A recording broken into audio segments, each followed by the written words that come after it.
मैं doctor R के पुरोहित आपका स्वागत है। आज वैश्वीकरण और उदारीकरण के युग में लोक प्रशासन विषय पर चर्चा करेंगे। विशेष करके भारत में 1991 के बाद आर्थिक क्षेत्र में, राजनीतिक क्षेत्र में और सामाजिक क्षेत्र में नए परिवर्तन की शुरुआत हुई, जिसे संक्षिप्त में एलपीजी कहा जाता है। एलपीजी में 3 शब्द है। एल लिबरलाइजेशन, उदारीकरण, पी प्राइवेटाइजेशन, निजीकरण और जी ग्लोबलाइजेशन। यद्यपि कुछ वर्षों पूर्व, लगभग 15-20 वर्ष पूर्व, यूरोप में, अमेरिका में इन तीनों को क्रियान्वित किया जा चुका था, लेकिन भारत में इसे 1991 में लागू किया गया। इसको लागू करने का श्रेय तत्कालीन प्रधानमंत्री और वित्त मंत्री को दिया जाता है। उस समय भारत के प्रधानमंत्री थे पीवी नरसिम्हा राव और वित्त मंत्री थे डॉक्टर मनमोहन सिंह। जब भारत में ये तीनों धारणाओं को लागू करने की बात आई तो संसद में सत्तारूढ़ दल को छोड़कर अन्य सभी दलों ने एक स्वर से इन नई व्यवस्थाओं का विरोध किया। वैसे भारत में यह परंपरा है कि सत्तारूढ़ दल या सरकार जो भी करती है, विरोधी दल पुरजोर उसका विरोध करते हैं। संसद के सदस्यों में केवल एक चीज के बारे में मतैक्यता होती है और वह एक चीज है सांसदों के वेतन और सुविधाओं में वृद्धि की स्थिति। इस एक को छोड़ करके बाकी की सरकार कुछ भी करे, विरोधी दल उसका विरोध करेंगे। आलोचना तो बहुत दूर की बात है, उसका विरोध करेंगे और उसको लागू न किया जा सके इसके लिए पूरा कोशिश करते हैं। तो जब भारत में इन तीनों व्यवस्थाओं को लागू करने का प्रयास किया गया, लागू करने की बात हुई, संसद में चर्चा हुई, खूब गर्मे गर्म लंबी चौड़ी बातें हुई। इसके बाद जब इस व्यवस्था को लागू किया गया तो पिछले 30 वर्षों में हम देखते हैं कि भारत की स्थिति में आर्थिक, सामाजिक और शैक्षणिक हर क्षेत्र में आमूलचूल परिवर्तन हो चुका है। दुनिया में जैसे जैसे नए नए खोज होते जा रहे हैं, इन सभी को हम अपने देश में भी एक एक करके लागू कर रहे हैं। मतलब कि विकास की गति में तीव्रता आई है। अन्यथा इसके पहले तक हम बिल्कुल कूपमंडूक की भांति रहा करते थे। और वैसे भी 1991 में जब दुनिया में साम्यवादी व्यवस्था की पूरी तरह से समाप्ति हो गई, तब पूंजीवादी व्यवस्था को क्रियान्वित करने के मार्ग में जो सबसे बड़ी बाधा थी, वो बाधा भी खत्म हो गई।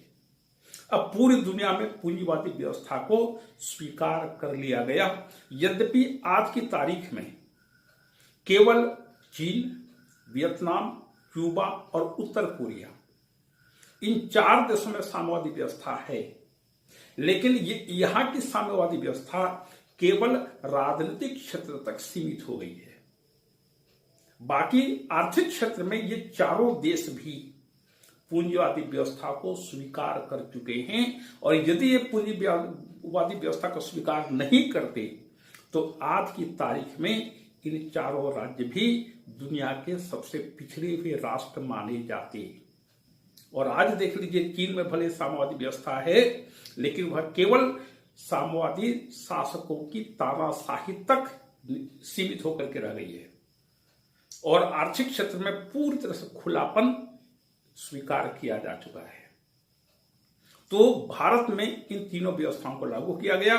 मोटे तौर पर इन तीनों चीजों का अर्थ क्या है, इस पर थोड़ा सा संक्षिप्त में चर्चा करें। इसके अंतर्गत विश्व अर्थव्यवस्था में खुलापन, अर्थव्यवस्था में खुलापन। वैसे पूंजीवादी राष्ट्रों के द्वारा जो भी काम किए जाते हैं उसका मूल उद्देश्य होता है अपनी पूंजी में वृद्धि करना, बढ़ोतरी करना। क्योंकि प्रत्येक पूंजीपति या व्यापारी कभी भी घाटे में रहकर कोई काम नहीं करता। यदि आप किसी दुकान में जाते हैं कुछ सामान खरीदने के लिए, यदि दुकानदार आपकी आवभगत करते हुए लस्सी या कोल्ड ड्रिंक का ऑफर करता है या चाय आपको देता है, तो आप सोच नहीं सकते कि वह एक कप चाय या लस्सी या कोल्ड ड्रिंक आपको कितने रुपए का पड़ता है। हो सकता है वह एक कप चाय आपको 1000 रुपए से भी ज्यादा कीमत पर पड़े।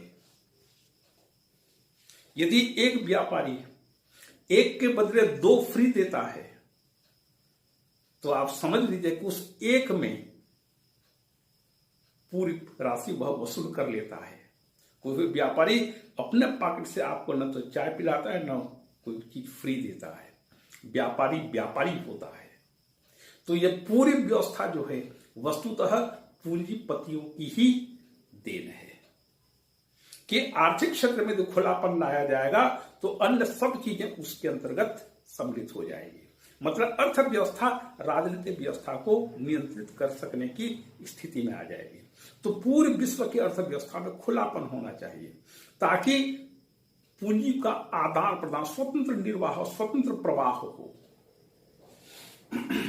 आपसी जुड़ाव, यदि दुनिया के सभी देशों के सभी राष्ट्रों के द्वारा इस प्रकार की व्यवस्था को अपनाई जाएगी तो आपसी जुड़ाव बढ़ेगा, पारस्परिक संबंध मजबूत होंगे, युद्ध की संभावनाएं दूर होंगी, उत्पादन में वृद्धि होगी, राष्ट्र का जीडीपी सकल विकास दर बढ़ेगा। फिर आदान प्रदान, सब चीजों का आदान प्रदान, इस मार्ग में जो भी रुकावटें आएंगी उन रुकावटों को दूर करना। फिर प्रतिबंध हटाना, पहले सरकार कई चीजों पर प्रतिबंध लगाती थी। 1991 के पहले तक मान लीजिए कोई व्यक्ति विदेश से कोई कार खरीदता था, मान लीजिए उसने विदेश में जाकर के कार खरीदा, उस कार की कीमत मान लीजिए उस जमाने में 1 लाख रुपए थी, तो उस पर भारत में लगभग 1.5 से 2 लाख रुपए टैक्स लगता था। तो 1 लाख की कार पर 2 लाख रुपए टैक्स यदि कोई व्यक्ति देता है तो ऐसे कितने व्यक्ति होंगे जो विदेशों से कार मंगाने की क्षमता रखते होंगे।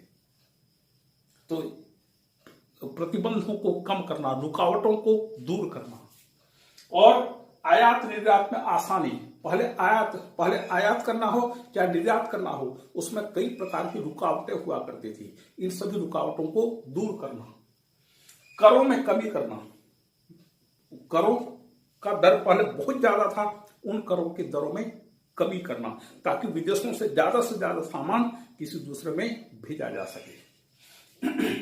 प्रौद्योगिकी का निर्बाध प्रवाह, यदि नई नई प्रौद्योगिकी का आविष्कार होता है, नई नई टेक्नोलॉजी किसी भी क्षेत्र में आती है तो उन प्रौद्योगिकी का इस्तेमाल दुनिया के सब राष्ट्र बिना किसी परेशानी के कर सकें।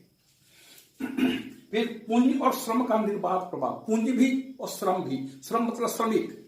एक चुटकुला के रूप में कहा जाता है कि अमेरिका इलेक्ट्रॉनिक सामान जापान से खरीदता है, तेल अरब देशों से लेता है, युद्धक सामग्री खुद तैयार करता है और ब्रेन, बुद्धि भारत से लेता है। अमेरिका में आज ऐसे भारतीयों की संख्या लाखों तक पहुंच गई है जो वहां पर बड़े बड़े पदों पर कार्यरत हैं। भारत में इस बुद्धि का सदुपयोग नहीं होता, परिणाम स्वरूप अमेरिका उनको ज्यादा से ज्यादा पैसा लेकर के उनको अपने देश में बुला लेता है। ऐसे लाखों लोग अमेरिका की नागरिकता ले चुके हैं क्योंकि भारत में अभी भी लगभग बुद्धिमानों का कोई स्थान नहीं है, क्योंकि भारत की व्यवस्था ही उस जमाने में ऐसी हुआ करती थी। आजकल थोड़ा सा इसमें सुधार हुआ है। ब्रेन ड्रेन इसी को कहते हैं। मतलब कि भारत में रहकर के खूब पढ़ाई करिए, अच्छा से अच्छा काम करने की कोशिश करिए, और यदि आप किसी काम का प्रस्ताव लेकर के सरकार के पास जाएंगे तो वहां पर नौकरशाही है, आपको वो काम करने ही नहीं देगा। तो भारत में हतोत्साहित करने की भावना ज्यादा है। मतलब कि जैसा चल रहा है चलने दो, परंपरा को तोड़ेंगे नहीं, क्योंकि परंपरा को टूटने से उनका रुतबा कम होता है। और सरकारी नियंत्रण से मुक्ति, सरकार के नियंत्रण को कम से कम करना, प्रतिस्पर्धा और अलाभकारी प्रतिष्ठानों का निजीकरण। सरकार ऐसे सैकड़ों प्रतिष्ठानों का संचालन करती थी जिसमें उसे हमेशा हानि ही हानि होती रही। सरकार उसको खींचती रहती, खींचते चल रही थी, क्योंकि बहाना बना जाता था लोक कल्याण के लिए हम कर रहे हैं। जैसे एयर इंडिया, जब से एयर इंडिया कंपनी का अधिग्रहण हुआ तब से लेकर के 2022 के पहले तक एयर इंडिया ने कभी भी भारत की सरकार को लाभ नहीं दिया, क्योंकि जहां पर एक एरोप्लेन के पीछे लगभग 125 कर्मचारियों की आवश्यकता पड़ती थी, भारत में लगभग 200 से अधिक कर्मचारी और अधिकारी एक एरोप्लेन के पीछे नियुक्त किए जाते थे। और बहाना बनाया जाता था लोक कल्याण, इतने लोगों को हम रोजगार दे रहे हैं। तो एक तरफ आप लोगों को रोजगार, ज्यादा से ज्यादा लोगों को भर्ती कर रहे हैं, और सरकारी क्षेत्र में काम कैसा होता है आप अच्छी तरह से अवगत हैं। तो घाटे में तो एयर इंडिया रहेगा ही। और आज देखिए, वही एयर इंडिया यूरोप और अमेरिका के देशों से 470 विमान खरीदने का ऑर्डर कर चुका है। तो निजी क्षेत्रों को प्रोत्साहित करना, सरकारी नियंत्रण वाले जितने भी अधिष्ठान हैं उनका निजीकरण करना।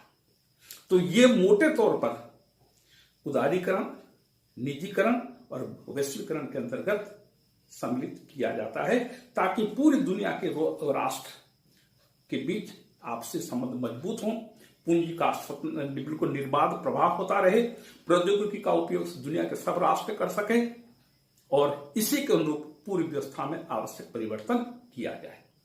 ये 3 चीजों का संक्षिप्त में ये अर्थ है। अब देखें इस एलपीजी का लोक प्रशासन क्षेत्र में क्या प्रभाव पड़ा है। सबसे पहले राज्य सरकार की भूमिका में कटौती हुई है। यह माना गया कि व्यापार करना शासन का काम नहीं है, और एक प्रशासक अच्छा व्यापारी नहीं हो सकता। आप किसी सरकारी दुकान में जाइए, सरकारी दुकान में तो किसी भी स्थिति में उस चीज की कीमत वह यथावत रखेगा, चाहे मार्केट में उसकी कमी हो या मार्केट में उसकी बहुत आयत हो। जबकि निजी क्षेत्र के जो व्यापारी होते हैं वे समयानुकूल चीजों की कीमत में कमी या वृद्धि करते हैं। तो राज्य का काम व्यापार करना नहीं है, शासन का काम शासन करना है। तो राज्य सरकार की भूमिका में कटौती इसके अंतर्गत की गई। परिणाम स्वरूप अभी देखते हैं कि सरकारी क्षेत्रों में, सरकारी विभागों में विज्ञापन बहुत कम निकलता है, या बहुत कम पदों पर इस प्रकार की भर्तियां की जाती हैं। दूसरा, परमिट व्यवस्था का अंत। पहले क्या होता था, लाल फीताशाही हुआ करती थी। लाल फीताशाही का मतलब अनावश्यक विलंब, और इस अनावश्यक विलंब के कारण भ्रष्टाचार को प्रोत्साहन मिलता था। एक काम को यदि 1 घंटा चाहिए या 1 दिन में जो काम हो जाना चाहिए, भारत में वही काम 1 वर्ष में भी पूरा नहीं हो पाता था। टाटा कंपनी के मुखिया रतन टाटा ने एक बार कहा था कि उन्होंने जब एक विमान सेवा शुरू करने की अनुमति मांगी तो नागरिक उड्डयन मंत्रालय ने उनसे 5 करोड़ रुपए की रिश्वत की मांग की थी। ये कटु सत्य है। टाटा जैसी कंपनी से यदि एक मंत्रालय का मंत्री रिश्वत की मांग करता है तो उस देश की दुर्दशा तो होनी ही है। तो इन सभी चीजों को दूर करने के लिए परमिट राज्य का अंत किया गया। किसी भी काम के लिए, जैसे एक व्यक्ति एक उद्योग धंधे की स्थापना करना चाहता है तो उस उद्योग धंधे की स्थापना के लिए 50 प्रकार के नो ऑब्जेक्शन सर्टिफिकेट्स अलग अलग विभागों से उसको लेने की जरूरत पड़ती थी, तब जाकर के, और ऐसा 50 विभागों से एनओसी लेते लेते कई वर्ष बीत जाते थे, लेकिन उसको परमिट नहीं मिल पाता था। परमिट देने की प्रक्रिया, लाइसेंस देने की क्रिया बहुत जटिल थी और बहुत परेशान करने वाली हुआ करती थी। तो परमिट व्यवस्था का अंत किया गया और इसमें खुलापन लाया गया। तीसरी चीज, लोक प्रशासन की नई भूमिका। पहले प्रशासनिक अधिकारी अड़ंगा डालने का काम करते थे।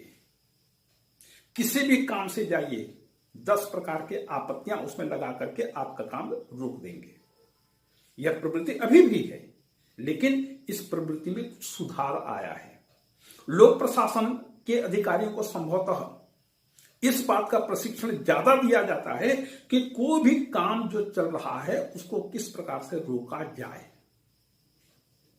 और इसी में वो बड़े पारंगत हो जाते हैं। और उनका यह जो अड़ंगा डालने की प्रवृत्ति है, पैसे के माध्यम से उन अड़ंगाओं को, उन बाधाओं को दूर किया जाता था। तो यह जो प्रवृत्ति है, इस अड़ंगा डालने की प्रवृत्ति को आजकल कम किया गया है और लोक प्रशासन में पारदर्शिता लाई जा रही है कि प्रशासनिक अधिकारी जो भी काम करेंगे पारदर्शी रूप में करेंगे, खुलेपन में करेंगे। जवाबदेही होगा, जो भी काम करेंगे उत्तरदायित्व ढंग से करेंगे, सहयोग, जनता का सहयोग लेंगे और सकारात्मक भूमिका निभाएंगे, रचनात्मक भूमिका निभाएंगे और जनता के लिए, नागरिकों के लिए मार्गदर्शन के रूप में काम करेंगे। ये लोक प्रशासन के क्षेत्र में इतना परिवर्तन आया है। लेकिन प्रशासनिक अधिकारी तो प्रशासनिक अधिकारी हैं, वो अड़ंगा लगाते हैं और उनके अड़ंगे को दूर करने के लिए उपाय भी भारतीय जनता ने सीख लिया है, भारतीय जनता ने जान लिया है कि इस प्रकार के अड़ंगेबाजी को किस प्रकार से दूर किया जा सकता है। ज्यादा बोलने की आवश्यकता नहीं है। फिर संविदा पर काम। आजकल कोई भी काम सरकार को यदि करना है तो सीधे ठेके पर या संविदा पर उस काम को दे देती है कि नियंत्रण का, उसकी गुणवत्ता के परीक्षण का अधिकार हमारे पास होगा, काम करिए और इसके बदले में हम आपको ठेका देंगे। तो आजकल सब काम संविदा पर होता है। पहले पीडब्ल्यूडी या अटैक संगठनों के माध्यम से काम होता था, आजकल इस काम को कम कर दिया गया है और सब काम ठेके पर दिया जाने लगा है। जैसे पीडब्ल्यूडी के अंतर्गत जो भी आजकल काम होते हैं सब ठेके पर, चाहे बिल्डिंग बनाना हो, रोड बनाना हो, कोई भी काम करना हो, ये सब आजकल ठेकेदारी प्रथा ज्यादा चल पड़ी है। फिर प्रशासनिक सुधार। प्रशासनिक क्षेत्र में भी सुधार आया है। क्या सुधार आया है? E governance, electronic governance. इसकी चर्चा पिछले व्याख्यानों में की जा चुकी है कि सुशासन की स्थापना करना, जनता तक पहुंचना, जनता के हितों के अनुरूप, जनता के आवश्यकताओं को अनुरूप शासन को उसके अनुरूप तैयार करना, इस प्रकार की नीतियां बनाना, जनता का जुड़ाव प्राप्त करना, जनता की सहभागिता प्राप्त करना। फिर पारदर्शिता। नागरिक चार्टर। नागरिक चार्टर आप जानते होंगे कि कोई भी काम करने के लिए यदि आप किसी कार्यालय में जाते हैं तो आपको आवश्यक सूचनाएं या इसी प्रकार की सुविधा प्राप्त करने का अधिकार है। जैसे महाविद्यालय में अध्ययनरत छात्रों को, छात्र छात्राओं को छात्रवृत्ति दी जाती है, तो यदि आप छात्रवृत्ति के लिए कहीं पर अप्लाई करते हैं या आपको कोई सर्टिफिकेट लेना महाविद्यालय से या आपको टीसी लेना है कॉलेज से, तो कितने दिन में आपको ये मिल जाना चाहिए। और इसके बारे में छात्रों को, छात्र छात्राओं को कुछ अधिकार हैं।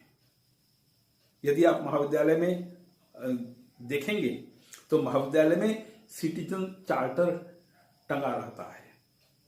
इसका मतलब नागरिक, छात्र छात्राओं के अधिकार क्या हैं कि एक महाविद्यालय यदि किसी विद्यार्थी को कोई टीसी देना चाहता है या एक विद्यार्थी को टीसी की आवश्यकता है तो टीसी कितने दिन के अंदर मिलेगा, ये कहते हैं सिटीजन चार्टर। आज ही के समाचार पत्र में, दैनिक भास्कर में छपा हुआ है कि किसी भी अस्पताल में, निजी अस्पताल हो चाहे सरकारी अस्पताल हो, वहां पर मरीजों का चार्टर, मतलब मरीजों को कौन कौन से अधिकार हैं, मरीज के परिजनों को कौन कौन से अधिकार हैं, इसके बारे में किसी भी अस्पताल में कोई नोटिस प्रकाशित नहीं है। बस आप जाइए अस्पताल, इलाज कराइए, पैसा दीजिए, जयराम जी की करिए। जो चार्टर होता है हर जगह, तो नागरिक चार्टर को स्वीकार करना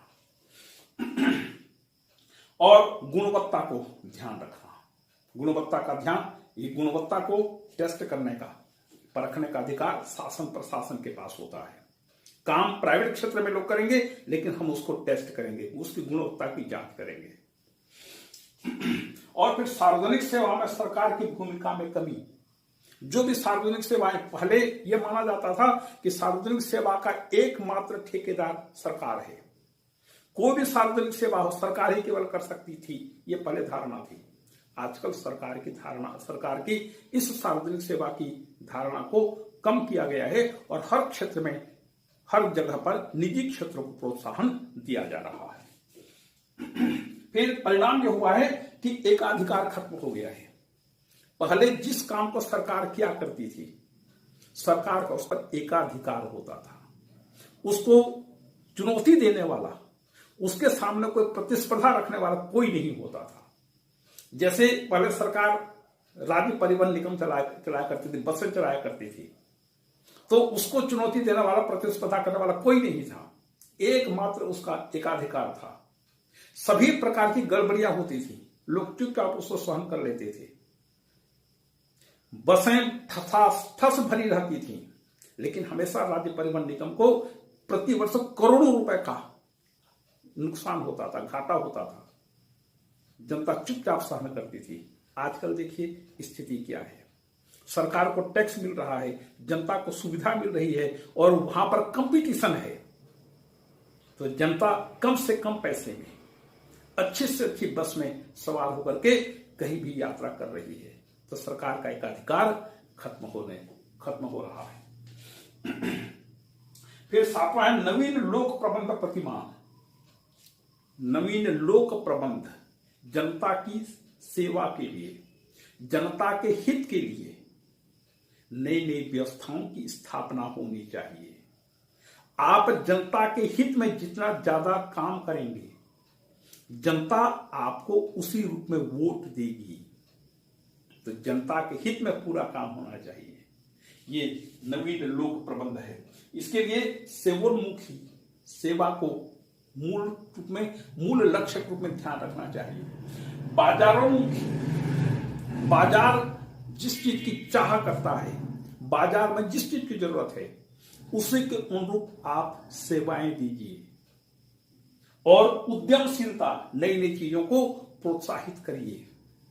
जो लोग अच्छा काम करना चाहते हैं उनको प्रोत्साहन दीजिए, जो नई चीजों का प्रयोग करना चाहते हैं उनको प्रोत्साहित कीजिए। उद्यमशीलता, परिणाम स्वरूप लोगों को अच्छी से अच्छी चीजें प्राप्त हो सकें। फिर सार्वजनिक क्षेत्र में विनिवेश को बढ़ावा। सार्वजनिक क्षेत्र भारत में हमेशा घाटे के सरदार रहे हैं।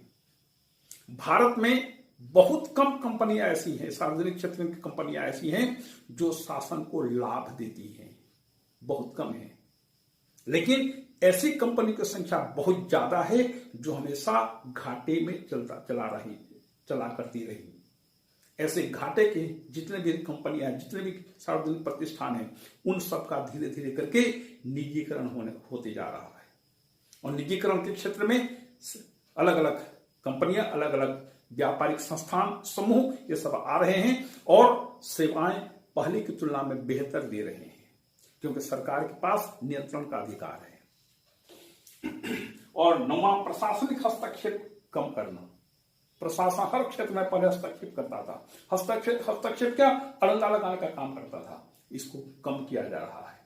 और नागरिक समाज को दायित्व दिया जा रहा है कि एनजीओ, गैर सरकारी संगठन, नागरिकों का समूह, या जैसे महिलाओं के लिए स्व सहायता समूह, ऐसे लोगों को प्रोत्साहित किया जा रहा है कि आप ये काम करिए।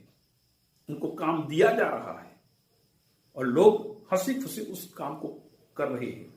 ये है इन तीनों चीजों का, वैश्वीकरण, उदारीकरण और निजीकरण का लोक प्रशासन के क्षेत्र में प्रभाव। वैसे हम इसको सकारात्मक प्रभाव के रूप में देख सकते हैं कि लोक प्रशासन के क्षेत्र में भी धीरे धीरे करके सुधार आ रहा है और सरकार की भूमिका कम होने के बावजूद भी लोक प्रशासन का झुकाव जन सहभागिता की ओर, उत्तरदायित्व की ओर और जनता से जुड़ाव की ओर ज्यादा से ज्यादा होने लगा है। ओसबोर्न और ग्रेवलर ने एक पुस्तक लिखी, उद्यमी शासन, इंटरप्रेन्योर गवर्नमेंट। उद्यमशीलता, किसी काम को शुरू करना, नए काम को शुरू करना, बाधाएं न हो तो नया काम अच्छी तरह से शुरू हो सकता है। ऐसे नई नई चीजों को हर क्षेत्र में स्वीकार करना, उसको प्रोत्साहित करना, आगे बढ़ाना, इसे उद्यमशीलता कहते हैं। तो शासन में भी आजकल उद्यमशीलता होने लगी है। एक प्रशासनिक अधिकारी से अपेक्षा की जाती है कि वह भी उद्यमशील बने। उसे अच्छी तरह से मालूम है जनता की समस्याएं क्या हैं, जनता के समस्याओं से कैसे छुटकारा दिया जा सकता है, जनता के समस्याओं का निराकरण कैसे किया जा सकता है। इस क्षेत्र में नई नई चीजें, नए नए प्रयोग होने चाहिए। तो ये ओसबोर्न और ग्रेवलर 10 बिंदु बताते हैं। पहला बिंदु है उत्प्रेरक सरकार। सरकार को चाहिए कि वह जनता के लिए, लोगों के लिए उत्प्रेरणा का काम करे। नरेंद्र मोदी कहते हैं कि जब वह गुजरात के मुख्यमंत्री थे, उन्होंने एक बढ़िया सा एक आइडिया सुझाया और वो आइडिया गुजरात में बहुत सफल हुआ। उस चीज को राष्ट्रीय स्तर पर लागू करने के लिए वो उस समय डॉक्टर मनमोहन सिंह प्रधानमंत्री थे, उनके पास गए, उनको उन्होंने सब चीजें बताई। उन्होंने कहा कि आप योजना आयोग में जाइए, वहां के सदस्यों को बताइए। योजना आयोग जाकर के घंटों तक उनको सभी चीजें एक एक करके बताते रहे। योजना आयोग के सदस्यों ने कहा कि आप अमुक मंत्रालय में जाकर के प्रशासनिक अधिकारियों को बताइए। वहां पर जाकर के उन्होंने सभी बातें बताई। परिणाम क्या हुआ? कुछ भी नहीं हुआ, कुछ भी नहीं निकला। और जब यहां के प्रधानमंत्री खुद नरेंद्र मोदी बने, तब उन्होंने उसी चीज को लागू किया, उसमें उनको 100% परिणाम मिला। तो ये पहले की स्थिति थी, आज ये स्थिति नहीं रह गई है। तो उत्प्रेरक सरकार। दूसरी, समुदाय की सरकार। सरकार में सभी वर्ग के लोगों को सम्मिलित करने का प्रयास करना, समुदाय की सरकार। तीसरा, सेवा करने वाली सरकार। सेवा हो, शासन न हो। और सेवा करने वाली यदि सरकार होगी तो जनता का मनोबल ऊंचा होगा। जनता कभी भी प्रशासनिक अधिकारी को अपना मालिक नहीं समझेगी और प्रशासक कभी भी अपने आप को मालिक नहीं समझेगा। परिणाममुखी, परिणाम पर ज्यादा ध्यान देना। ग्राहकोन्मुखी, ग्राहक कौन है? जनता ग्राहक है, इसलिए जनता के हितों को ज्यादा ध्यान देना। परिश्रमी, सरकार के हर क्षेत्र में परिश्रम आवश्यक है, कामचोटाई नहीं होना चाहिए, क्योंकि आजकल संचार के साधन इतने अच्छे और उन्नत उपलब्ध हैं कि कोई भी व्यक्ति कामचोटाई नहीं कर सकता। फिर प्रतिस्पर्धा, हर क्षेत्र में प्रतिस्पर्धा होनी चाहिए। प्रतिस्पर्धा से लोगों को अच्छी से अच्छी चीजें कम से कम कीमत पर मिलती हैं। फिर विकेंद्रित सरकार, सरकार की शक्तियां बंटी होनी चाहिए। सरकार की शक्तियां जितनी बंटी होंगी, तानाशाही की संभावना उतनी कम होगी।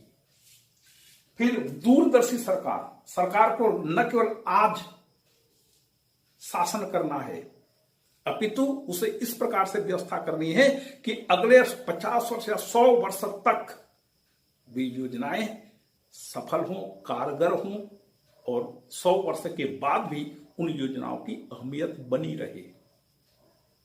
जैसे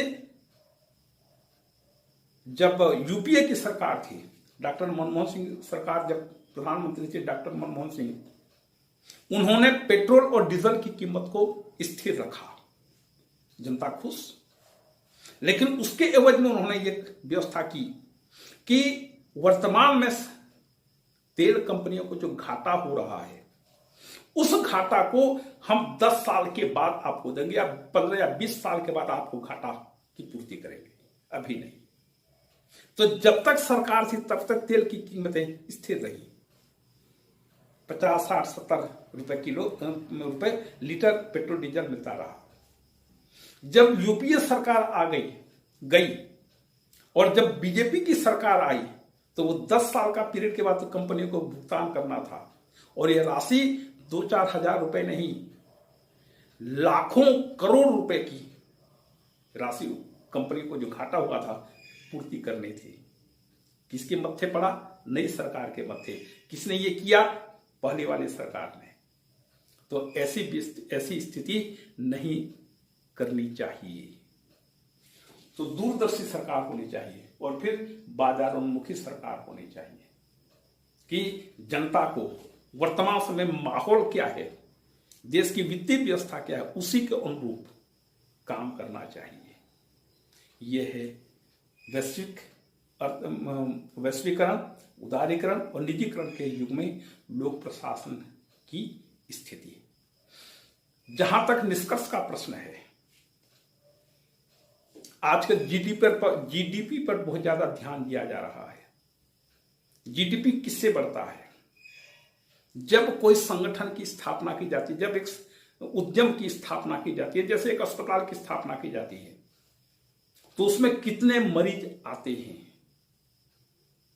मरीजों की संख्या कितनी है, कौन कौन से ऑपरेशन होते हैं, कितनी दवाइयां लेते हैं, कितने इंजेक्शन उनको दिए जाते हैं, कौन कौन सी वहां पर सुविधाएं हैं, व्यवस्थाएं, तमाम चीजों को ध्यान में रखते हुए इस प्रकार से जीडीपी अंकित की जाती है।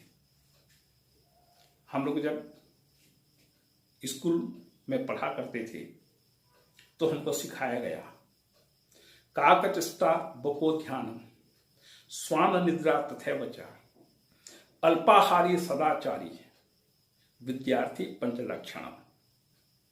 विद्यार्थी को कौवे के समान चेष्टाशील होना चाहिए, बगुले के समान ध्यानावस्थित होना चाहिए, कुत्ते की नींद होना चाहिए, उसे अल्पाहारी होना चाहिए और सदाचारी होना चाहिए।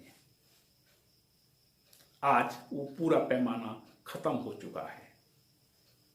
एक व्यक्ति यदि मान लीजिए 70-80 वर्ष का हो चुका है, उसके शरीर में कोई बीमारी नहीं है, ये संभव नहीं है ना, आज के जमाने में संभव नहीं है कि 70-80 साल तक व्यक्ति बिना कोई दवाई के जी ले।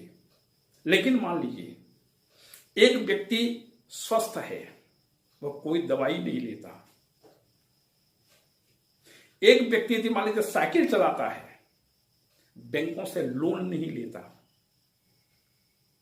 तो उसका जीडीपी में, देश की जीडीपी में कोई योगदान नहीं है। मतलब आपको बीमार पड़ना चाहिए, आपको अस्पताल में जाकर के इलाज कराना चाहिए, आपको स्वस्थ नहीं रहना चाहिए, आपको साइकिल नहीं चलाना चाहिए, आपको कार खरीदने के लिए लोन लेना चाहिए। ये आजकल के जीवन का पैटर्न हो गया है।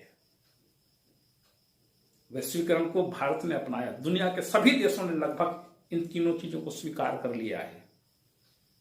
ये वस्तुतः पूंजीवादियों की यह एक नई व्यवस्था है। और जैसे कि शुरू में मैंने कहा था कि पूंजीपति कभी भी अपने पॉकेट से खर्चा करके आपको चाय नहीं पिलाता, वह उसका दुगना तिगुना 10 गुना तक कीमत वसूल करता है।